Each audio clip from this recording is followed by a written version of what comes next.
What's up guys? Jay here, and today we're looking at a phone that is literally max in every sense of the word. Huge screen, massive battery, and durability na hindi mo aakalain sa presyong budget. This is the Nubia V80 Max. 6,499 lang ang promo price nito ngayon, pero worth it ba siya as your next daily driver? Let's unbox and find out. Before natin i-unbox ito guys, please subscribe to my channel, hit the notification bell para update pa kayo sa mga next unboxing videos natin and reviews. So yan, unboxan natin tong Nubia V80 Max. Let's go!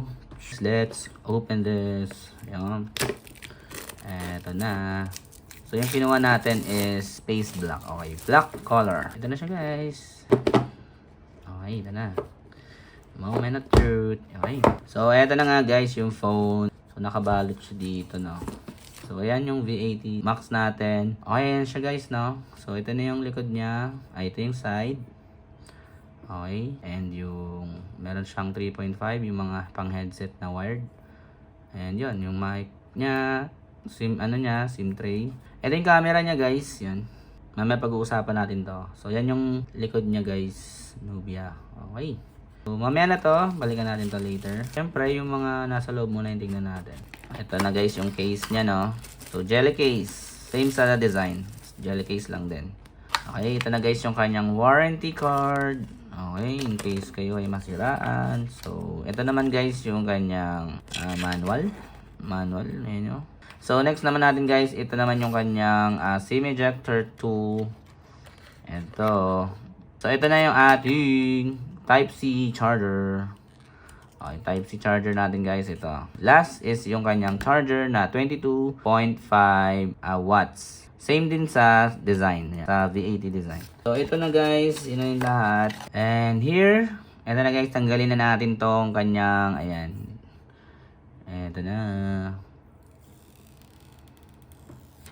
And ito na guys, so meron na siyang pre-applied screen protector out of the box. So, yun. Sa design, simple lang siya pero hindi mukhang cheap. It has this less is more approach. Pero ang highlight dito, durability. It's a TUV certified drop resistant up to 1.8 meters and meron din siyang IP64 rating. So, ang IP64 means the device is completely dust tight, high solid protection na yan, and protected against splashing water from any direction. Okay, so hindi siya waterproof and should not be submerged or exposed to high pressure water jets. Okay, so kung medyo clumsy ka or maulanan ka man sa labas, relax ka lang. It feels dense, solid, and built to endure daily grind. So yon, if you love big displays, you're gonna love this 6.9-inch screen. HD plus lang ang resolution, so wag mag-expect ng super sharpness. But the 120Hz refresh rate makes everything feel smooth. At eto pa, meron siyang wet hand touch support. So kahit basang-basa yung kamay mo, responsive pa rin ang screen. Perfect to sa mga palag nasa labas or mahilig mag-cellphone habang kumakain. Okay, setup na natin guys. Etong si V80 Max. Okay, buksan na natin guys. Tingnan natin gaano kabilis magbukas to. Yan, Nubia V Yourself. V Yourself. Okay, ang bilis nun. So, next natin guys, start natin to. Pero yan, 79% pa guys yung kanyang battery out of the box. Okay, next naman natin guys, ayan. So, yan, sign in nyo na rin yung inyong Gmail account. Siyempre, skip naman na natin tong ano na to. Hindi. Don't copy lang. Okay, and more accept. Don't backup lang. Okay, so more lang. No thanks. Checking. So, hindi nyo lang. No thanks lang natin to. We'll set it up na lang in the Okay, accept na natin to. Okay, bahala. So, fingerprint guys. So, open lang. Okay. Okay, fingerprint nyo guys dito. So, side mounted. Okay.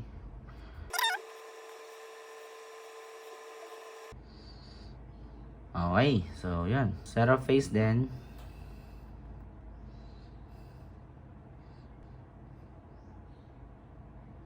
So yan, ang galing ah. So next natin to guys. So, syempre gesture lang dun tayo sanay.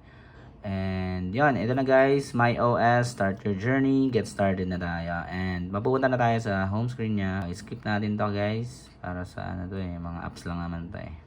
Ayaw ah. So, ito na guys yung kanyang home screen. Okay. So, taasan natin yung brightness. So, yan siya.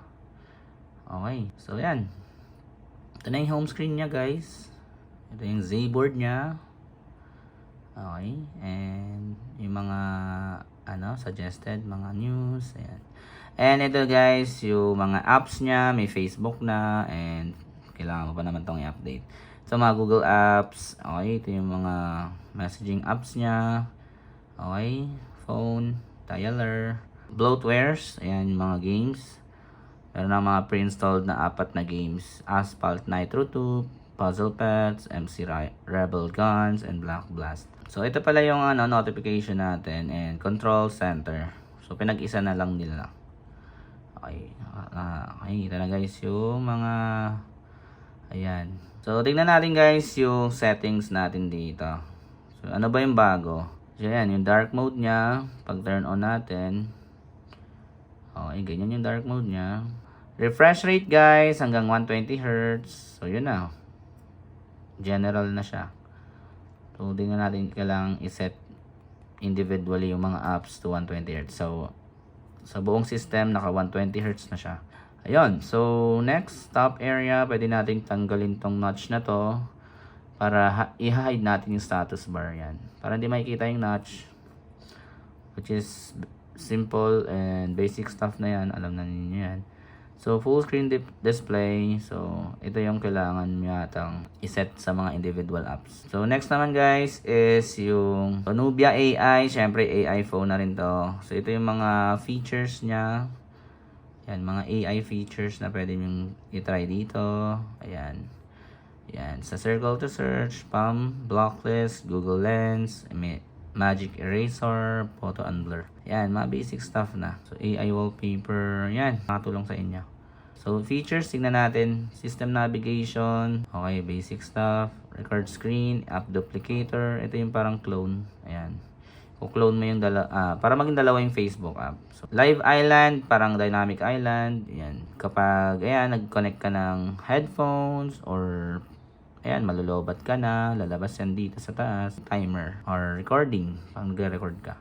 Next, storage naman guys. So, 128 gig lang ito, pero meron siyang 256 gig variant na, ayun, wala pa siya sa Philippines. So, ito na yung mga nagamit agad sa apps and data, 4.59 gig. And other data is 11.65 gig. And yung mga extended RAM and other system data.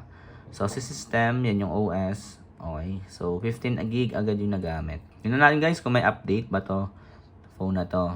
So meron, 97 MB lang naman. Under the hood, we have Unisoc T7250 with 8 gig of RAM. Tapos expandable siya guys up to 16 gig. Ayan, via virtual RAM. Okay, it runs on Android 16 with MyOS. Sobrang linis and minimal bloatware. And it feels very close to stock Android guys. Yan, we have 50 megapixel camera. Sa maliwanag na lugar, decent ang shots, ready for social media. Pero pagdating sa low light, medyo lumalabas na ang noise. Single functional lens lang din ito sa likod, so huwag kayong malito sa triple camera look. So ito yung mga shots guys na nakuha natin. The real reason to buy this phone, the 6000 mAh battery.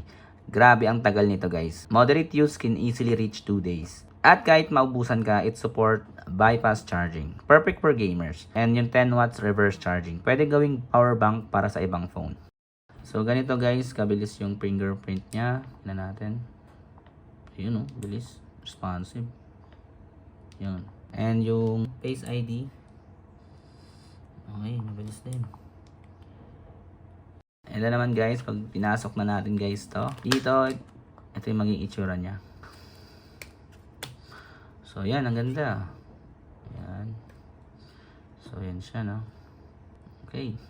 Ang ganda niya tignan. Ang linis niya tignan, guys. Ito naman guys yung sa benchmark. Ang Antutu benchmark. At ito lang yung score na nakuha niya. Which is unfortunately napakababa lang guys. Compare dun sa V80 design na naka 400k plus. Ito guys is 383,185 lang yung nakuha niyang score. Napakababa na ito guys. Kaya abangan nyo guys yung mga game test na gagawin natin. If kakayanin kaya makapaglaro dito ng mga games. Yon. And syempre itatry natin dito guys yung sound test niya. Meron daw siyang 200% volume. Tingnan natin kung gaano ka. So, unahin muna natin yung 50%. So, ito siya. Napakahina. So, taasan na natin. Oh, lakas. I don't wanna waste what's left. And on we'll go.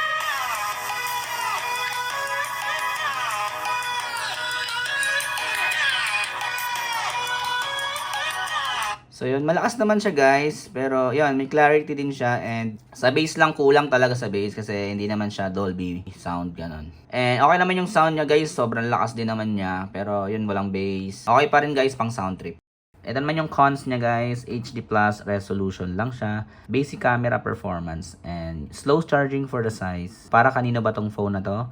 Kung hanap mo ay matibay na phone para sa trabaho, mahabang battery life for streaming, and a massive screen for browsing, this is still for 6499. Pero kung hardcore gamer ka or a photographer, baka bitin ka rito. For me, it's a solid daily driver. Kaka-launch lang nito guys, and ito yung pinaka-price niya, nasa 5.5 lang siya guys, kaya i-avail nyo na guys ngayong maaga pa hanggat hindi pa sila nagtatanggal guys ng discount. So yan, 6499 yung pinaka-SRP price niya. Kaya ayan, sa mga gustong bumili guys, lalagay ko na lang sa description box kung saan nyo pwedeng bilhin. Dito naman yan sa sa Nubia official store. Tatag ko na lang dyan guys yung product. So yan, sana nakatulong tong video na to guys if you decide on buying this phone, Nubia V80 Max. So yun guys, what do you think of the Nubia V80? Sulit ba or pass? Let me know in the comments. Thank you for watching guys. Subscribe to my channel, hit the notification bell para update pa kayo guys sa mga ganitong klase ng mga videos. And isusunod na natin guys yung game test sa next video natin. Yan. Peace. Bye bye.